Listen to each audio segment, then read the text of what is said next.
Hi everyone, welcome to Queen of the Household. My name is Emily, and in today's video I'm going to share with you my tips for cutting costs in order to live on one income. So this is a video that was requested from Gloria, so shout out to you, Gloria.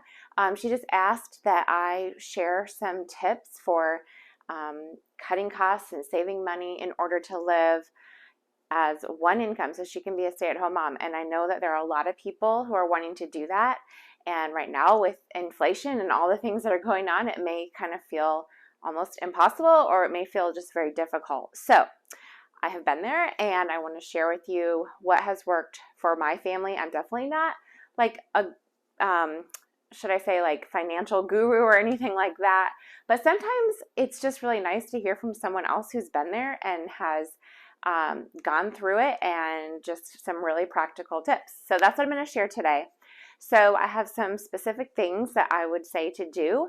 But first of all, before you do any of those things at cutting out the extra costs, the first thing you need to do is really understand the amount of money that you're working with. So make sure that you know specifically how much money is coming in each month on the one income, and then know how much money is being spent or that going out each month, and divide it by categories.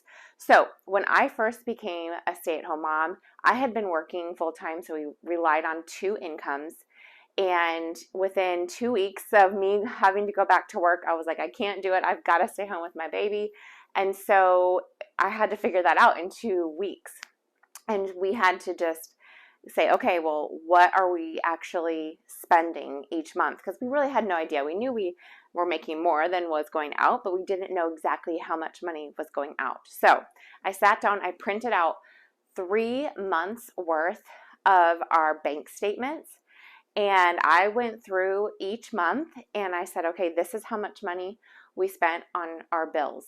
This is how much money we spent going out to eat, on groceries, on gas, on miscellaneous items. I didn't make it really complicated. And I think sometimes you can get like, oh, have all these different categories, but really just like figure out what works for you. And for me, it was just those main categories: bills, out to eat, groceries, gas, and then just miscellaneous items. So it was just 5 categories that I had. Okay, so once you know how much money you have been spending for the past 3 months in each of those different categories, because it's going to vary, I wouldn't do just 1 month because that may just be an off month. So I would say at least the last 3 months, what has been going out. And then you're going to compare that to the amount of money that you're bringing in for the one income that you're going to rely on. And you have to get those to match. They can't, what you're spending should not be over what is coming in for the income. And most likely it is, because that's what you've been used to. So that's okay. We're going to figure out how to cut those costs. All right, so number one thing that I would say is go to each category that you listed out and see how can you cut expenses from each of those categories. So I started with my bills, and your housing, you may not be able to change, especially in today's market. You may have to stay exactly where you're at, or you might be able to move. You might be able to sell a home and downsize. You might be able to rent or whatever it might be. But one thing, if you are a homeowner, something you can do is you can see if you can get your insurance changed. Like you could get different quotes for your home insurance and see if you could get a lower rate then, and then you would have a lower monthly payment. So rent is kind of one of those things that's kind of tricky, or housing, but your other bills are all negotiable. So what I did is I got on the phone and I started calling. So I started with our car insurance, and I called and got different quotes from a bunch of different car insurances. And then we went with the lowest one. We ended up switching, and we went with the one that would give us the same amount of coverage but lower our monthly rate. And then, and just ask for discounts. Like, let them know, like, I'm trying to reduce my spending. What can you do for me? Another thing that I did was I called our cell phone company. So I really wanted to stay with them, but they were kind of pricey. And so I said, okay, I need your lowest, plan that I can get. but still be good for my family and what our needs are.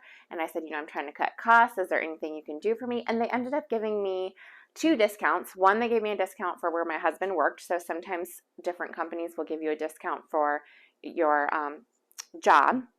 And then second, they just said, okay, well, we're going to give you 15% off for the next 12 months.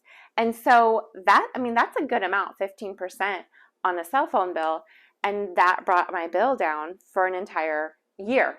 And it was just because I asked for it. And I said, I want to keep you, but I can't afford you. How can you help me keep you and you keep me? So get on the phone and ask. And just, you want to be polite, and you want to speak to, if someone who you're speaking to can't do anything, so, well, can I speak to your supervisor or to someone who can negotiate a price with me?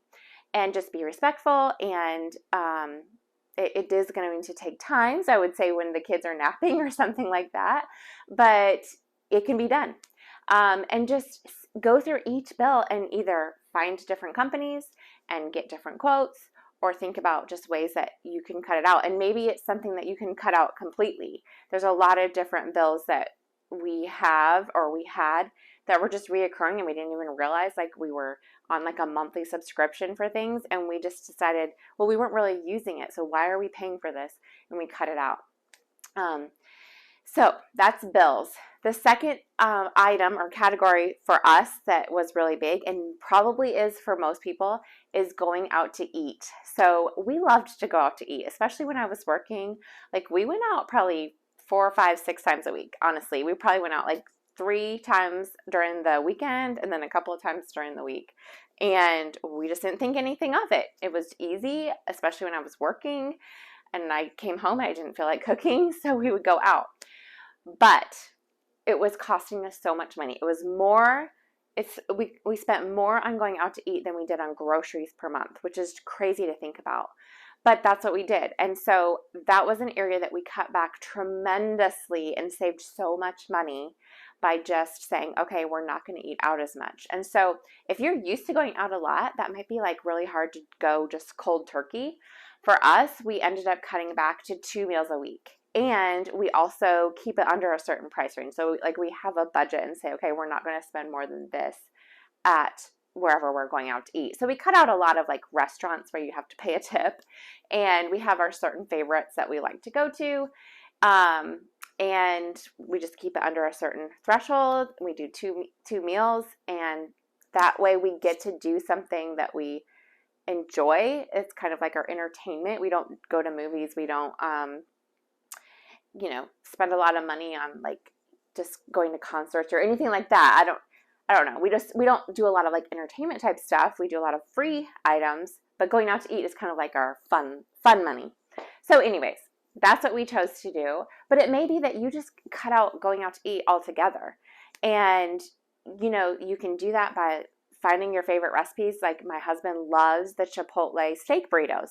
So I found a copycat recipe online, and then we have that at home. And, my husband loves burgers. And so I've found different recipes to make the burgers taste better here at home.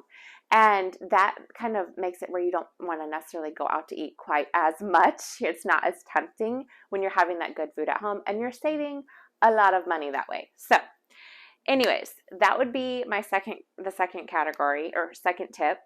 And then we moved on to groceries. So there are so many grocery tips out there. I will say that one person who really helped me with that a lot is my blogging friend, Kristen at joyfullythriving.com. I'll leave a link below, but she has all kinds of grocery tips and just how to save money.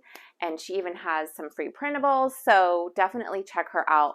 But the main thing that really helped me was knowing my prices. So I have like a list of the foods that we eat on a regular basis, and I know where I can get those items the cheapest. So for me, it's mostly Walmart and Aldi, but there are some things that I know I can get the cheapest at certain stores here in town that have sales on those items. And so I will go and I will stock up on those items when they go on sale, and that just saves me so much more money. I buy a lot of store brand items that doesn't bother me. I feel like I can save so much without having to use a coupon. And another thing is just like meal planning and knowing what you're going to make for the week so that you're not buying extra groceries that aren't going to end up in the trash can or just sitting in the cupboard and not using, but really just purchasing items that you know you're going to use and cutting out all those extra grocery items. Another thing that I started doing, which helped me bring down the grocery budget like majorly, was making things from scratch. So it was kind of like a game that I did. One day I was at the grocery store and I was really trying to, stick to a budget, and I started reaching for a can of enchilada sauce. And as I reached for it, I was like, I wonder if I could make this at home for way cheaper. And I quickly looked on my phone and I found a recipe, and I'm like, yeah, I can get a can of tomato paste and make 2 cans of enchilada sauce for much cheaper. And so that was just like one thing, and then it led to another thing, and it led to another thing. I used to buy frozen biscuits all the time. Now I found a recipe that I love for biscuits, and I make them from scratch, and we save money that way. But it's just like other little things. I used to buy my husband sweet tea because he's a Southerner and he loves sweet tea, and I didn't think I could make it because I was from the North. But I found a recipe that I really loved, or I didn't love. It was easy for me to make, and he loved it. And so now we save money because I make the sweet tea from home instead of purchasing it from the store. So those are just some like quick tips and like the main things that helped me save money on groceries. But there may be all kinds of other things that you could be doing to save money as well on your groceries. And then the next thing I want to share is just like all the extra little things that add up, whether, and a lot of people say, well, cut out the cable and stop going to get your coffee. And it may be that you've already cut out the cable. Maybe you don't go and get a coffee every day and you're like, well, that's not going to help me. But there may be other things that are in your budget, and if you are in your expenses, and if you are looking through, like I said, your bank statements, and you're thinking about just really being intentional about the purchases that you're making, you're going to find little things here and there where you're like, oh, that trip to the Dollar Tree where I spent like $25 on things I didn't need, that can be cut out. And that's going to add up, especially if, you're spending $25 here and $25 there. And before you know it, you spend $100 on things you didn't need.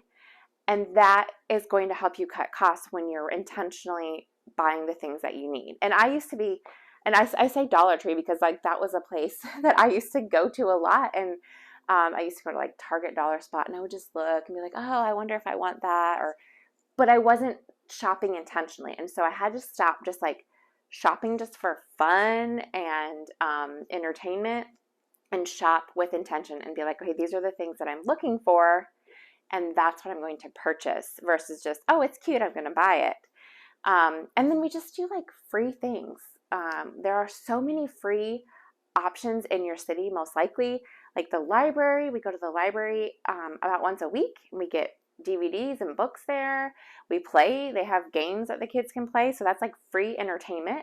We go to parks a lot of times, we go hiking. There are free museums in our town that I've been able to look up and see, and we'll go and visit those things. But there are so many just free options. Just going outside and playing is a free thing. You don't have to take your kids, to a bunch of places and spend money all the time. You can do free things at home.